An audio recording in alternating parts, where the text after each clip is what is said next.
Hi everyone. Akhil മാരാരുടെ വിഷയത്തിൽ തുടങ്ങിയിട്ട് കുറച്ചധികം കാര്യങ്ങൾ ഡീറ്റെയിൽ ആയിട്ട് നമുക്ക് നോക്കാനുണ്ട്. അഖിൽ മാരാരുടെ സീന് ശരിക്ക് രാഷ്ട്രീയമാണ്. രാഷ്ട്രീയം ഇൻ ദ സെൻസ് അയാൾ പറഞ്ഞ ആ ഒരു കോൺഗ്രസിൻ്റെ മൗത്ത് പീസ് ആയിട്ടിരുന്ന് സംസാരിച്ചതും അത് അയാളുടെ രാഷ്ട്രീയമാണ്. അയാൾക്കെതിരെ കേസ് പോയിട്ടുള്ള BJP കൊട്ടാരക്കര ടീമിൻ്റെ അവരതും പ്യുവർ രാഷ്ട്രീയമാണ്. ഇതിനകത്തൊരു ഭയങ്കര പൊളിറ്റിക്കൽ ഗെയിം കിടക്കുന്നുണ്ട്. ഓക്കെ, ആ പൊളിറ്റിക്കൽ ഗെയിം നമുക്ക് നോക്കാം. ആ പൊളിറ്റിക്കൽ ഗെയിമിന് കൂടെ നമുക്ക് ടർക്കിയുടെ കാര്യം അങ്ങനെ കുറച്ചധികം കാര്യങ്ങൾ നമുക്ക് നോക്കാനുണ്ട്. ആദ്യം തന്നെ ഈ കേസ് എന്താണ്, കേസ് കൊണ്ട് ഇനി എന്ത് സംഭവിക്കാം അഖിൽ മാരാറിൻ്റെ വിഷയത്തിൽ എന്നുള്ളത് നമുക്ക് കുറച്ച് ചെറുതായിട്ട് പറഞ്ഞു പോവാം. രാജ്യത്തിന്റെ പരമാധികാരത്തെയും ഐക്യത്തെയും അഖണ്ഡതയെയും വ്രണപ്പെടുത്തുക എന്ന ഉദ്ദേശത്തോടെ സമൂഹമാധ്യമത്തിലൂടെ അഖിൽ മാരാർ ദേശവിരുദ്ധ പരാമർശം നടത്തിയെന്നാണ് FIR. ജീവപര്യന്തം വരെ ശിക്ഷ ലഭിക്കാവുന്ന ജാമ്യമില്ലാ വകുപ്പായ BNS 152 ചുമത്തിയിട്ടുള്ളത്. കഴിഞ്ഞ ദിവസമാണ് അഖിൽ മാരാർ പഹൽഗാം വിഷയമുയർത്തി ഫേസ്ബുക്കിൽ വീഡിയോ പങ്കുവച്ചത്. പഹൽഗാമിൽ ഭീകരാക്രമണം നടത്തിയ ഒരാളെപ്പോലും പിടികൂടിയില്ലെന്നും ഇന്ത്യ ബലൂചിസ്ഥാൻ ആയുധങ്ങൾ നൽകി പാകിസ്ഥാനിൽ സംഘർഷം സൃഷ്ടിച്ചെന്നുമാണ് അഖിൽ മാരാരുടെ പ്രതികരണം. സാധാരണക്കാരായ പാകിസ്ഥാനികളെ കൊല ചെയ്തുവെന്നും മറ്റൊരു കരുത്തരായ രാജ്യത്തിന്റെ അടിമകളായി ആത്മാഭിമാനമില്ലാത്തവരായാണ് നമ്മുടെ ഭരണാധികാരികളും സേനയും നിലകൊള്ളുന്നതെന്നും വീഡിയോയിൽ പറയുന്നു. ഇതിനെതിരെ BJP കൊട്ടാരക്കര മണ്ഡലം പ്രസിഡന്റ് അനീഷ് കിഴക്കേക്കരയാണ് പോലീസിൽ പരാതി നൽകിയത്. അപ്പൊ ഇതാണ് ആ ഒരു പെർട്ടിക്കുലർ കേസിന്റെ ഡീറ്റെയിലിംഗ് ഉള്ളത്. ഇതിൽ ബലൂചിസ്ഥാൻ റിലേറ്റഡ് ആയിട്ട് പറഞ്ഞ കാര്യങ്ങളൊന്നും ഞാൻ എൻഡോസ് ചെയ്യുന്നില്ല. പക്ഷേ ഇതിനെ കൂട്ടത്തിൽ ഈ സാധാരണക്കാരായ പാകിസ്ഥാനികളെ കൊന്നു എന്ന് പറഞ്ഞിട്ട് അഖിൽ മാരാർ നെഞ്ഞത്തടിച്ച് കരഞ്ഞതായിട്ടൊന്നും എൻ്റെ അറിവിൽ എവിടെയും ഇല്ല. ഓക്കെ, പിന്നെ അഖിലിന് ഈ ഒരു പെർട്ടിക്കുലർ കേസിൽ ഈവൻ ആൻറ്റിസിപ്പേറ്ററി വെയിൽ എടുക്കാനാണെങ്കിൽ പോലും ഹൈക്കോർട്ടിൽ പോയാൽ കിട്ടുമോ എന്ന സാധ്യത കുറവാണ്. കാരണം BNS 152A ആണോ 152 ആണോ എന്നുള്ളതിനൊരു ക്ലാരിറ്റി വേണം. എന്താണെങ്കിലും അത് സുപ്രീം കോടതി വരെ പോകേണ്ട ഒരവസ്ഥ എന്താണെങ്കിലും അഖിലിന് വരും. ഓക്കെ, ഇനി ഇതിനകത്തുള്ള ഒരു പൊളിറ്റിക്കൽ സാധനം ഞാൻ പറഞ്ഞുതരാം. അഖിൽ മാരാർ കണ്ടിന്യൂസ്ലി മുഖ്യമന്ത്രി പിണറായി വിജയനെ റിലേറ്റഡ് ആയിട്ടുള്ള കുറേ പോസ്റ്റുകൾ ഇട്ടതായിട്ട് നിങ്ങളെല്ലാവരും ശ്രദ്ധിച്ചു കാണും. ഓക്കെ, ഈവൻ മുഖ്യമന്ത്രിയുടെ ദുരിതാശ്വാസ ഫണ്ട് റിലേറ്റഡ് ആയിട്ടൊക്കെ ഒരുപാട് കാര്യങ്ങൾ പറഞ്ഞ അഖിൽ മാരാരാണ്. അതിൽ എനിക്ക് തോന്നുന്നു അഖിലിനെതിരെ കേസുണ്ട്.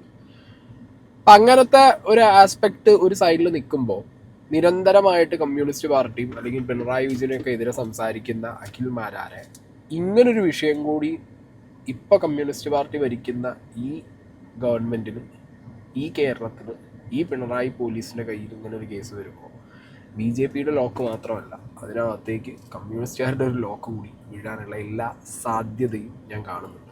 പിന്നെ അഖിൽ അഗെയിൻ ഇന്നലെ ഒരു റൈറ്റപ്പ് എഴുതിയിട്ടിട്ടുണ്ട് ഫേസ്ബുക്കിനകത്ത്. അവിടെയും ഞാൻ ബെറ്റർ എന്താ പറയുന്നത് അറിയും പറയാനുള്ളത് അഖിൽ ലൈവിൽ പറഞ്ഞു. എന്തുകൊണ്ട് ഇങ്ങനെ പറഞ്ഞു, എന്തുകൊണ്ട് ആ ഒരു ബലൂചിസ്ഥാൻ്റെ ആ ഒരു സ്റ്റേറ്റ്മെൻറ്റ് വന്നു എന്നൊക്കെ.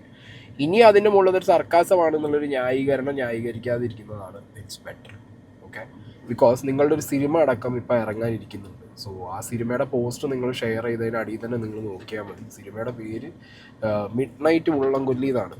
അപ്പോൾ ഈ മിഡ് നൈറ്റ് ഇൻ മുള്ളംകൊല്ലി എന്ന് പറഞ്ഞ പടത്തിൻ്റെ പോസ്റ്റർ ഷെയർ ചെയ്തതിൻ്റെ അറിയാലോ ഇവിടെ എന്താ സംഭവിക്കാൻ പോകണം. ബോയ്ക്കോട്ട് എന്നുള്ള പരിപാടിയൊക്കെ ഇവന്മാരെ സ്ഥിരം നമ്പറാണ്. സോ സംഘ് ടീമുകൾ ഇറങ്ങി തിരിച്ചിട്ട് അതിൻ്റെ പിന്നാലെ പോകും. പിന്നെ ഇങ്ങനത്തെ ഒരു കേസിൽ പെടുമ്പോൾ ആ കേസിൽ ഭാഗമായിട്ടുള്ള ഒരു നടൻ അഭിനയിച്ച സിനിമ എന്ന് പറയുമ്പോൾ അതിൻ്റെ OTT പരിപാടികളൊക്കെ എന്താവും എന്നുള്ളതിനെ കുറിച്ചിട്ടും ചെറുതായിട്ടുള്ളൊരു ഒരു വറി വരാൻ സാധ്യത ഉണ്ട് അതിനകത്ത്. ഓക്കെ, എന്താണെങ്കിലും കമൻറ്റ് ബോക്സ് മൊത്തം സംഘം തൂക്കി, സിനിമ സംഘം തൂക്കോ ഇല്ലേ എന്നുള്ളതൊക്കെ നമുക്ക് കാണണം. സോ അങ്ങനത്തെ നിങ്ങളുടെ മേജർ പ്രൊജക്ട്സ് മുന്നോട്ട് വരാനുള്ളപ്പോൾ ഇതിൻ്റെ മുകളിൽ അധികം സോഷ്യൽ മീഡിയയിൽ ഇനി കടിച്ചു തൂങ്ങി പിടിച്ചിട്ട് വർത്താനം പറയുന്നത് അത്ര നല്ല കാര്യമല്ല. എസ്പെഷ്യലി ഞാൻ പറഞ്ഞല്ലോ നേരത്തെ പിണറായി വിജയൻ റിലേറ്റഡ് ഒക്കെ ആയിട്ട് അന്ന് പിണറായി വിജയൻ കണ്ടിട്ട് മൈൻഡ് അടിച്ചില്ല എന്നുള്ളത് എൻ്റെ വിജയം എന്നൊക്കെ പറഞ്ഞിട്ടുള്ള പോസ്റ്റുകളൊക്കെ ഇട്ട അഖിൽ മാരാറിന് അത് സീനാവും. ഇനി ബലൂജിൻ്റെ കേസ് വരുമ്പോഴത്തേക്ക് ഇപ്പോൾ അഖിൽ മാരാറിനെ പോലുള്ള ആളുകൾ ഇങ്ങനത്തെ ഒരു വിഷയം വരുമ്പോൾ ചിലപ്പോൾ മേ ബി എടുത്തു പറയുന്നതോ അല്ലെങ്കിൽ ഫ്രണ്ടിൽ വെക്കുന്നതോ നമ്മുടെ തന്നെ അജിത് ഡോവൽ പറഞ്ഞൊരു സ്റ്റേറ്റ്മെൻറ്റ് എടുത്ത് വെക്കാനുള്ളൊരു സാധ്യത ഞാൻ കാണുന്നുണ്ട്. Okay, on Mumbai it may lose Balochistan എന്നുള്ളൊരു സാധനം ഈ പറഞ്ഞ അജിത് ഡോവലിൻ്റെ ഒരു സ്റ്റേറ്റ്മെൻ്റ് അകത്ത് വന്നിട്ടുണ്ടായിരുന്നു. ഞാൻ ഇവിടെ വയ്ക്കാം. Because in the defensive mode, you throw 100 stones on me, I stop 90. Still, 10 hurt me. And I can never win. Because either I lose or there's a stalemate. You start war at your time, you throw a stone when you want, you have a peace when you want, you have the talks when you want. if you are in the defensive offense, we will see where the balance of equilibrium is. Pakistan's vulnerability is many, many times higher than of India. Once they know that India has shifted its gear from the defensive mode to defensive offense, they will find that it is unaffordable for them. You can do one Mumbai, you may lose Balochistan. There is no nuclear war involved in that. There is no engagement of troops. You know the tricks, we know the okay, tricks. അപ്പൊ അജിത് ഡോവൽ ഇത് പറഞ്ഞതെന്ന് പറഞ്ഞു കഴിഞ്ഞാൽ കുറെ കാലമായിട്ട് pack തുടങ്ങുന്നുണ്ട്. കുറെ കയറി ചൊറിഞ്ഞു കഴിഞ്ഞാൽ അടിക്കും. അത് അടിക്കുന്നപ്പോൾ ഈ പറഞ്ഞ പോലെ നിങ്ങൾക്ക് നഷ്ടപ്പെടാൻ ഒരുപാടുണ്ടാവും. ഇവൻ ബലൂച്ച് വരെ നിങ്ങൾക്ക് നഷ്ടമാവും എന്നുള്ളൊരു സാധനം അജിത് ഡോവലിൻ്റെ സ്റ്റേറ്റ്മെൻറ്റിനകത്തുണ്ട്. അപ്പോൾ പല ആളുകൾക്കും വേണമെങ്കിൽ ഇതൊക്കെ വെച്ചിട്ട് ഇക്വേറ്റ് ചെയ്യാൻ പറ്റും. ഏത് ഈ ബലൂച്ചിൻ്റെ കാര്യം പല രീതിയിൽ പല സ്ഥലങ്ങളിലായിട്ട് പല ഒഫീഷ്യൽസും പലരും സംസാരിച്ചിട്ടില്ലേ, അതിൽ നിന്നൊരു തെറ്റിദ്ധാരണ കിട്ടിയതായിരിക്കില്ലേ എന്നുള്ളൊരു സ്റ്റേറ്റ്മെൻറ്റ് വെച്ചിട്ട് ഇത് കവറപ്പ് ചെയ്യാനുള്ളൊരു ചാൻസ് മേ ബി കാണുന്നുണ്ട്. ബട്ട് സ്റ്റിൽ അതങ്ങനെ കവറപ്പ് ചെയ്യാൻ പറ്റിയൊരു സാധനമല്ല അഖിൽ പറഞ്ഞത്. അഖിൽ പറഞ്ഞതിനകത്ത് ഈ പറഞ്ഞ പോലെ കുറച്ചധികം പുറത്തുനിന്ന് കേൾക്കുന്ന സംസാരങ്ങളും വർത്തമാനങ്ങളും ആരൊക്കെയോ എന്തൊക്കെയോ പറഞ്ഞത് അത് വന്നിട്ട് എൻഡോസ് ചെയ്തിട്ട് സ്വന്തം ലൈവിൽ പറയുക എന്നുള്ളതാണ്. അത് അഖിൽ ഫേസ് ചെയ്ത് തന്നെ പറ്റും. അത് അഖിലിൻ്റെ ഭാഗത്തുനിന്ന് വന്ന മേജർ മിസ്റ്റേക്ക് തന്നെയാണ്. പക്ഷെ ഞാൻ നേരത്തെ പറഞ്ഞ പോലെ ഇതിനകത്തുള്ള പൊളിറ്റിക്സ് എന്താണെന്ന് നോക്കുമ്പോൾ നിങ്ങൾ ആലോചിക്കണം. ഞാൻ കഴിഞ്ഞൊരു വീഡിയോനകത്ത് പറഞ്ഞിട്ടുണ്ട്, അഖിൽ മാരാർ ആ ഒരു ന്യൂട്രൽ ഫേസിലിരിക്കുന്ന രാജ്യസ്നേഹിയായിട്ടുള്ള അഖിൽ മാരാർ ഒരുപാട് കാര്യങ്ങൾ പറഞ്ഞിട്ടുണ്ട്. ഓക്കെ, അതിൽ മോദീനെ സപ്പോർട്ട് ചെയ്തിട്ടുണ്ട്, ഈ പറഞ്ഞ ഇന്ത്യൻ ആർമി നമ്മുടെ സിസ്റ്റം എല്ലാത്തിനും സപ്പോർട്ട് ചെയ്തിട്ടുണ്ട്, ക്രിട്ടിസൈസ് ചെയ്യേണ്ട സമയത്ത് ക്രിട്ടിസൈസ് ചെയ്തിട്ടുണ്ട്. പക്ഷേ when he turn to be a mouthpiece of Congress party, അവിടെയാണ് ഈ വിഷയം എസ്കലേറ്റ് ആയത്. അതിനൊരു പെർഫെക്റ്റ് എക്സാമ്പിൾ ഞാൻ പറയാം. ഇന്ന് ഞാൻ കണ്ടൊരു ന്യൂസാണ്, നമ്മുടെ ശശി തരൂരിന് ഒരു വാർണിംഗ് കൊടുത്തിരിക്കുകയാണ് Congress party. Okay, and the warning is, നിങ്ങൾ ഈ സോഷ്യൽ മീഡിയ ഓർ ന്യൂസ് ചാനൽസിൽ നിങ്ങൾ വന്നിരുന്നിട്ട് ഇന്ദിരാഗാന്ധി ആൻഡ് മോദി ഈ വിഷയത്തിൽ സംസാരിക്കുന്ന സമയത്ത് നിങ്ങൾ പറയുന്ന ഓരോ കാര്യങ്ങളും നിങ്ങൾ ഓഡിറ്റ് ചെയ്തിട്ട് സംസാരിക്കണം. പാർട്ടിയുടെ നയങ്ങളും പാർട്ടിയുടെ ബാക്കി താല്പര്യങ്ങളും അല്ലെങ്കിൽ പാർട്ടി തീരുമാനിച്ചിട്ടുള്ളതായിട്ടുള്ള ആസ്പെക്റ്റിൽ നിന്ന് മാറി പല സമയങ്ങളിലായിട്ട് 1971 കുറിച്ചും ഇപ്പോഴത്തെ മോദി ഇതിനെ കുറിച്ചിട്ടൊക്കെ ടോക്ക് നടക്കുന്നുണ്ട് നമ്മുടെ ശശി തരൂരിൻ്റെ ഭാഗത്തു നിന്നുള്ളൊരു കാര്യം പറഞ്ഞ് ശശി തരൂരിന് ഒരു വാർണിംഗ് കൊടുത്തതായിട്ട് പാർട്ടിയുടെ ഭാഗത്ത് നിന്ന് ഞാൻ ന്യൂസ് കണ്ടു ഇന്നലെ. We had reached a stage where the escalation was needlessly getting out of control. Peace is necessary for us. The truth is that the circumstances of 1971 are not the circumstances of 2025. There are differences. As far as I'm concerned, I believe that the people of India deserve peace. We have suffered a lot. We just wanted to teach the terrorists a lesson. That lesson has been taught. ഈ നിലപാടിന് വിരുദ്ധമായിട്ടുള്ള പ്രസ്താവനകൾ വ്യക്തിപരമായി നടത്തരുത് എന്നാണ് ശശി തരൂരിനോട് പാർട്ടിയുടെ പ്രവർത്തക സമിതി യോഗം ആവശ്യപ്പെട്ടിട്ടുള്ളത്. ഇന്ന് ഡൽഹിയിലുള്ള പ്രവർത്തക സമിതി അംഗങ്ങൾ ഉൾപ്പെടെയുള്ള പ്രധാനപ്പെട്ട നേതാക്കളുടെ ഒരു യോഗം കോൺഗ്രസിന്റെ ആസ്ഥാനത്ത് ചേർന്നിരുന്നു. ആ യോഗത്തിൽ ശശി തരൂരും പങ്കെടുത്തിരുന്നു. തരൂർ പങ്കെടുത്ത യോഗത്തിൽ വെച്ച് തന്നെയാണ് തരൂരിനോട് ഈ നിലയിലുള്ള ഇടപെടൽ അവസാനിപ്പിക്കണം എന്ന് ആവശ്യപ്പെട്ടത്. ഈ ഇന്ത്യ പാക് സംഘർഷങ്ങളുടെ ഘട്ടത്തിൽ 3-4 തവണ ശശി തരൂർ സ്വന്തം അഭിപ്രായം പറഞ്ഞിരുന്നു. അത് കോൺഗ്രസ് അഭിപ്രായത്തിന് സമ്പൂർണമായി വിരുദ്ധമല്ല എങ്കിലും കോൺഗ്രസ് പറയുന്ന നിലപാടുകൾ ആവർത്തിക്കാൻ തയ്യാറാവാതെ തരൂർ സ്വന്തം അഭിപ്രായം പറയുന്നൊരവസ്ഥയുണ്ടായിരുന്നു. മാത്രവുമല്ല, ഇന്ദിരാഗാന്ധിയുടെ നേട്ടം 1971 യുദ്ധത്തിൽ ഇന്ദിരാഗാന്ധി മുന്നിൽ നിന്ന് നയിച്ച് നേടിയ വലിയ വിജയത്തെ ഉയർത്തിപ്പിടിക്കാനുള്ള ഒരു ശ്രമം കോൺഗ്രസിന്റെ ഭാഗത്തു നിന്ന് വന്നപ്പോഴാണ് 71 സാഹചര്യമല്ല 2025 എന്നൊരു പ്രസ്താവന തരൂർ നടത്തിയത്. അത് ഉൾപ്പെടെയുള്ള ആ പ്രസ്താവനയ്ക്ക് മാത്രമല്ല, അതുൾപ്പെടെയുള്ള പ്രസ്താവനകൾ പാർട്ടിക്ക് ഗുണകരമല്ല. ഈ ഘട്ടത്തിൽ പാർട്ടിക്ക് ഗുണപരമായി ഇടപെടണം എന്നാണ് തരൂരിനോട് ഇപ്പോൾ ആവശ്യപ്പെട്ടിരിക്കുന്നത്. ഈ ഒരു സമയത്തെ ഇടപെടലിൽ മാത്രമല്ല, കഴിഞ്ഞ കുറച്ചു കാലമായി തരൂർ നടത്തുന്ന ഇടപെടലുകൾ കൂടി പരിഗണിച്ചുള്ള ഒരു നിർദ്ദേശമാണ് ഇപ്പോൾ പാർട്ടി നൽകിയിരിക്കുന്നത്. ഇത് കണ്ടപ്പോൾ നിങ്ങൾക്ക് ക്ലിയർ ആയിട്ട് മനസ്സിലായല്ലോ. ഇവിടെ എല്ലാ പാർട്ടിക്കും അവരുടേതായിട്ടുള്ള ഒരു സാധനമുണ്ട്. ഓക്കെ, മേ ബി അജണ്ട എന്ന് പറയാം. ഈ ഒരു പെർട്ടിക്കുലർ സമയത്ത് ഓപ്പോസിറ്റ് പാർട്ടി ആയിട്ടാണ് കോൺഗ്രസ് പാർട്ടി ഇന്ത്യയിലിരിക്കുന്നത്. സോ BJPയുടെ പല കാര്യങ്ങളും ചോദ്യം ചെയ്യപ്പെടണം. ഇല്ലാന്ന് ഞാൻ പറയുന്നില്ല, ചോദ്യം ചെയ്യണം. കാരണം ചോദ്യം ചെയ്താലേ നാളെ എന്താ പറയുക, ഇല്ലെങ്കിൽ ഒരു ഒരു രാജാധികാരം പോലെ എങ്ങനെ അതിങ്ങനെ പോവും. ഓക്കെ, അങ്ങനെയല്ല. കൃത്യമായിട്ടുള്ള ഇടപെടലും ചോദ്യം ചെയ്യലും ഓപ്പോസിഷൻ്റെ ഭാഗത്തുനിന്ന് വരണം. അത് നമ്മളും സപ്പോർട്ട് ചെയ്യണം. മനസ്സിലായോ? കുറേ കാര്യങ്ങളിൽ ചെയ്യുന്ന പ്രവർത്തികളിൽ ജനങ്ങളുടെ ഒരു ഓഡിറ്റ് ഉണ്ട്, ഒപ്പോസിഷൻ്റെ ഓഡിറ്റ് ഉണ്ട് എന്ന് പറഞ്ഞാലേ ഭരിക്കുന്ന പാർട്ടി അത് റെക്ടിഫൈ ചെയ്യാൻ വേണ്ടി ശ്രമിക്കുള്ളൂ. അപ്പം അങ്ങനെയുള്ള ഒരു സാഹചര്യത്തിൽ അവരൊരു തീരുമാനം എടുക്കുകയാണ്, കോൺഗ്രസ് പാർട്ടി ഒരു തീരുമാനം എടുക്കുകയാണ്. അതിൽ ഇന്ദിരാഗാന്ധി 1971 അങ്ങനെ കുറേ കാര്യങ്ങൾ കൊണ്ടുവരുന്നു. ഇവിടെയാണ് ഞാൻ പറഞ്ഞത്, ഇവിടെയാണ് ഒരു പരിധി വരെ അഖിൽമാരാർ ഒരു കോൺഗ്രസിൻ്റെ മൗത്ത് പീസായിട്ട് മാറുന്നത്. അത് മനസ്സിലാക്കിയ BJPക്കാർ ഓക്കെ അവരെന്ത് ചെയ്തു, അടുത്ത വട്ടം ഈ അഖിൽമാരാർ മത്സരിക്കാൻ പോകുന്ന മണ്ഡലത്തിൽ അവർക്കത് ഓൾറെഡി ഇപ്പം കിട്ടിയതൊരു ട്രംപ് കാർഡാണ്. മനസ്സിലായോ? കൊട്ടാരക്കരയിൽ അഖിൽമാരാർ അടുത്ത കൊല്ലം മത്സരിച്ചാൽ അത് കോൺഗ്രസിൻ്റെ ബാക്കപ്പിലായാൽ ആദ്യമേ ഇവർക്ക് അതിന് തടയിടണം എന്നുള്ള രീതിക്ക് അത് വേറൊരു രാഷ്ട്രീയമാണ്. BJP കൊട്ടാരക്കര BJP ആണ് കളിച്ചത്. ഞാൻ ഇപ്പോഴും പറയുന്നു, ഒരു രാജ്യദ്രോഹി, കൊടൂര രാജ്യദ്രോഹി എന്നുള്ളൊരു ആസ്പെക്റ്റിലേക്ക് ഈ അഖിലിനെ കൊണ്ടുപോകുന്നതിലൂടെ എനിക്ക് പേഴ്സണലി താല്പര്യമില്ല. അയാൾ പറഞ്ഞ കാര്യങ്ങൾ അയാൾ തിരുത്തി മാപ്പ് പറഞ്ഞ്, അയാൾ ആ പറഞ്ഞ കാര്യങ്ങൾ ഒരു എവിഡൻസും ഇല്ലാതെ പറഞ്ഞത് അങ്ങനെ തന്നെ എടുത്ത്, ഇല്ല ഇനി നിയമത്തിനെ ഫേസ് ചെയ്ത് അയാൾ ആ ഒരു എന്താണോ അയാൾക്ക് ഇന്ത്യൻ നിയമം കൊടുക്കുന്ന ശിക്ഷ അത് ഫേസ് ചെയ്യണം, അയാൾ ഡെഫിനറ്റ്ലി വേണം. പക്ഷെ അല്ലാത്ത കുറേ കാര്യങ്ങളിൽ ഇതിൽ പാർട്ടി പല തരത്തിൽ കളിക്കുന്ന കുറേ കളികളുണ്ട്. ഇപ്പം ഞാൻ ഉള്ള BJP ആണെങ്കിലും കോൺഗ്രസ് ആണെങ്കിലും കമ്മ്യൂണിസ്റ്റ് ആണെങ്കിലും ഒക്കെ ഒരു സിറ്റുവേഷൻ മുതലെടുക്കാൻ നോക്കും.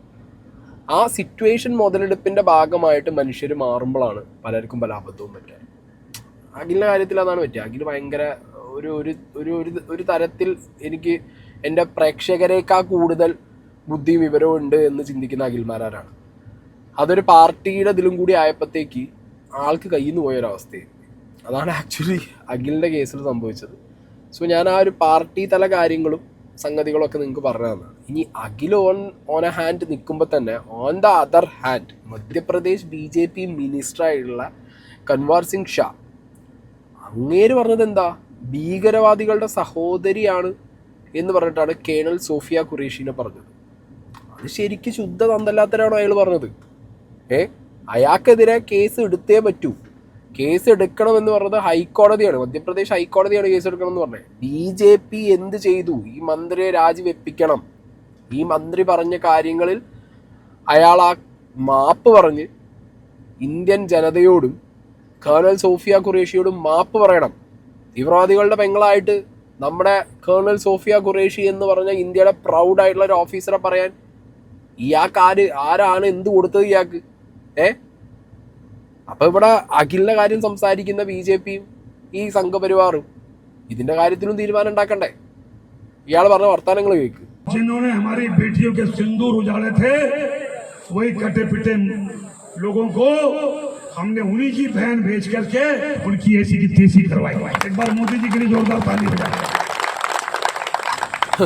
അതായത് ഈ നോർത്തിലേക്കൊക്കെ പോകുമ്പോൾ എല്ലാ സംഘ് BJP ബെൽറ്റിനുള്ളൊരു സീൻ എന്താ പറയുക, അവരിപ്പോഴും അവിടെ മുസ്ലിമിനെ അതൊരു വേറെ രീതിയിൽ തന്നെയാണ് കാണുന്നത്.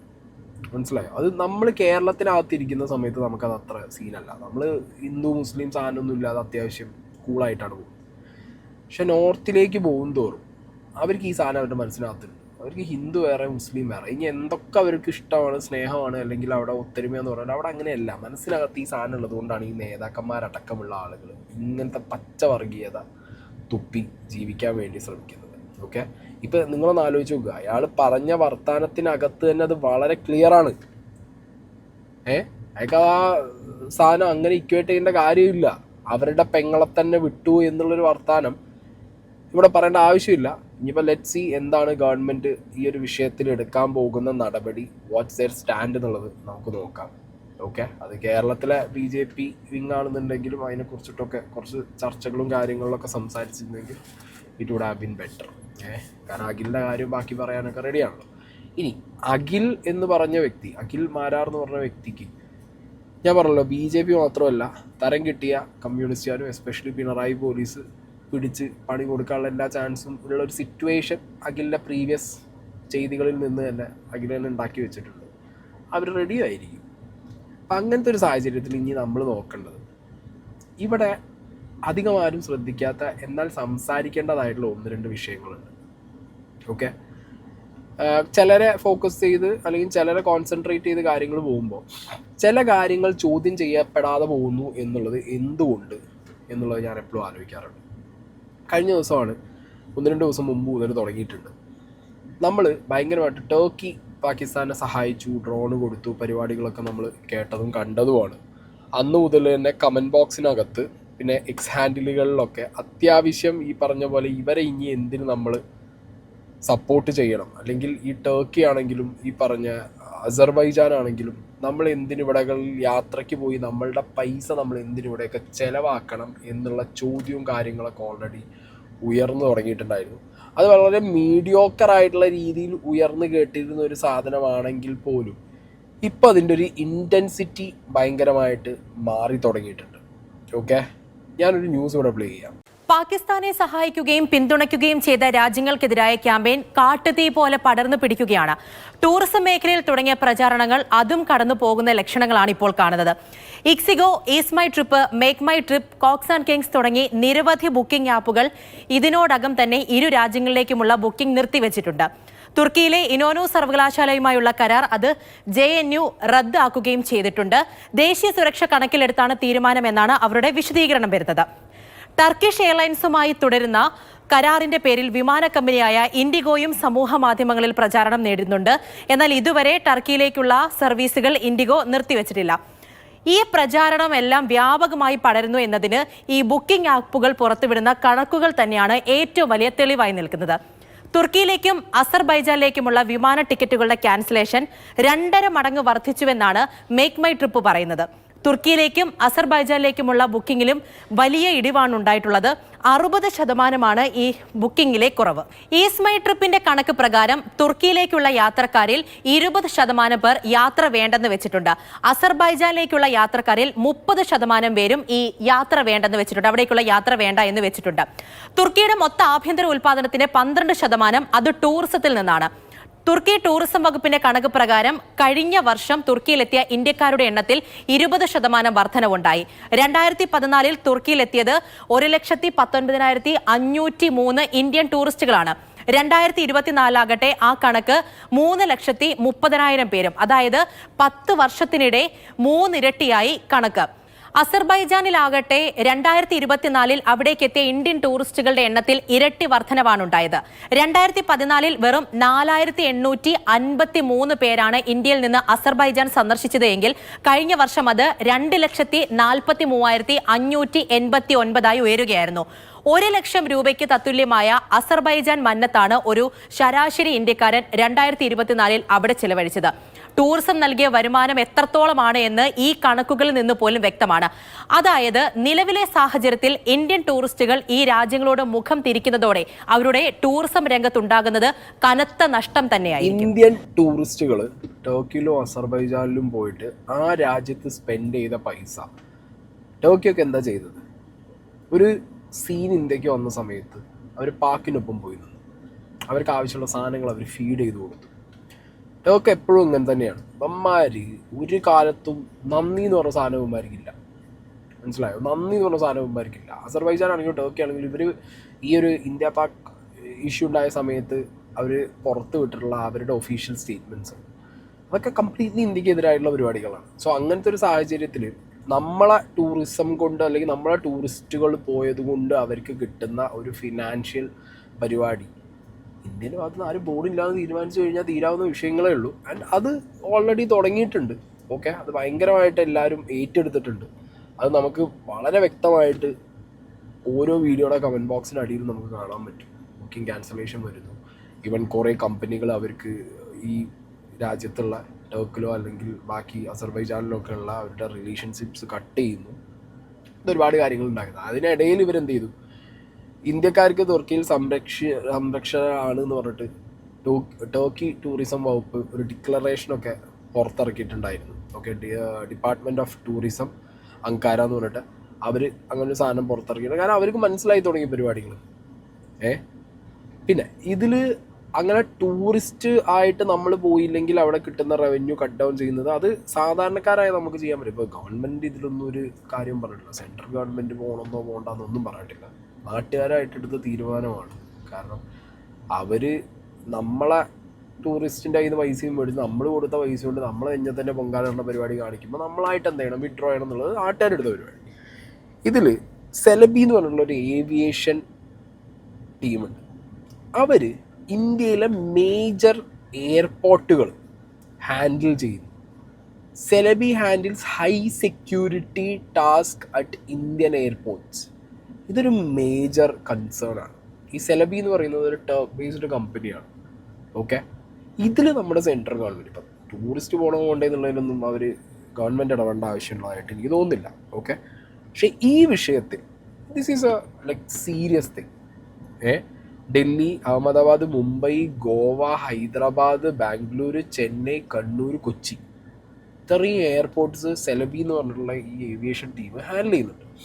ഇവർ ഈ ഒരു പെർട്ടിക്കുലർ സാധനം ഹാൻഡിൽ ചെയ്യുന്ന സമയത്ത് നമ്മുടെ സെക്യൂരിറ്റിക്ക് ഒരു കൺസേൺ അല്ലേ? കാരണം പാക്കിനെ എങ്ങനെ സപ്പോർട്ട് ചെയ്യുന്ന ടർക്കി, ആ ടർക്കി ബേസ്ഡ് ആയിട്ടുള്ളൊരു കമ്പനി ഇന്ത്യയിലെ മേജർ എയർപോർട്ട്സിൻ്റെ ഏവിയേഷൻ സിസ്റ്റം കൺട്രോൾ ചെയ്യുക. അതും പാസഞ്ചർ സർവീസ് അവർ കൺട്രോൾ ചെയ്യുന്നുണ്ട്, ലോഡ് കൺട്രോൾ ഫ്ലൈറ്റ് ഓപ്പറേഷൻസ് അവർ കൺട്രോൾ ചെയ്യുന്നുണ്ട്, റാം സർവീസ് കൺട്രോൾ ചെയ്യുന്നുണ്ട്.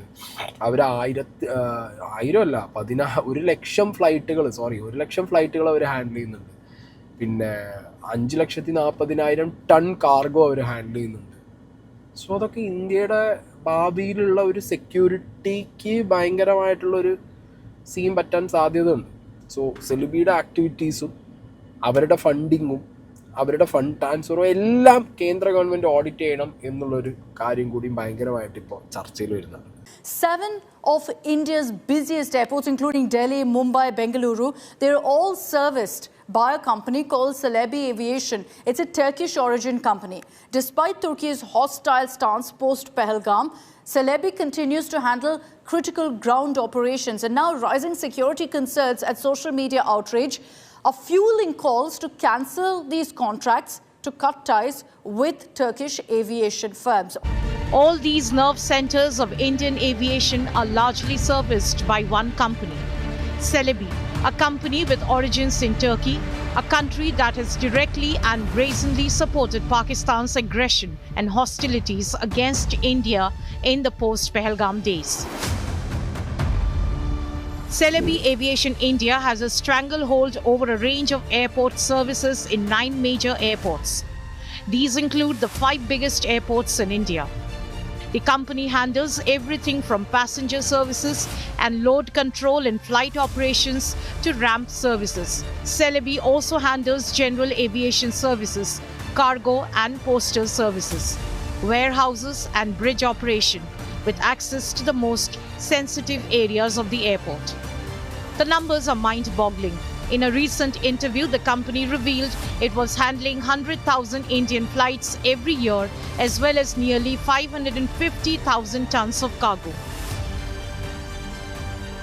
While the central government is still silent on letting a Turkish company handle these sensitive operations, social media is not. It is in fact blowing up with demands that Celebi be booted out in the Operation Sindoor aftermath and all contracts be terminated. There are calls to boycott the company along with all things Turkish, with social media users questioning why Celebi Aviation has been given ground handling and cargo at New Delhi and other Indian airports which have sensitive military areas. Some posts have even suggested a role of one of the daughters of Turkey's President Recep Tayyip Erdogan in the company. Others have backed the claim and demanded an immediate security review of the company. Celebi is not the only company in the aviation sector feeling the heat. India's largest airline, Indigo, has also been hit by severe social media turbulence. Indigo not only has a code-share partnership with Turkish Airlines and Corendon Airlines, but also leases its aircraft from both for domestic and international operations.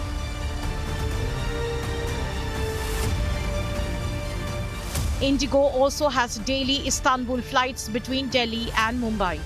Air India Express is also feeling the heat, having signed a deal in February with Turkish Technic for the maintenance of its Boeing 737 fleet. Okay, അപ്പോൾ ഈ കാര്യത്തിലൊക്കെ central government ഒരു തീരുമാനം എടുക്കുമായിരിക്കും എന്നുള്ളൊരു പ്രതീക്ഷ നമുക്ക് വയ്ക്കാം. ഇനി ഞാൻ coming to a very very very major സാധനം. അതെന്താണെന്ന് വെച്ച് കഴിഞ്ഞാൽ ടർക്കിയിൽ ഒരു എർത്ത് ഉണ്ടായി, ഓക്കെ, ഭൂകമ്പം.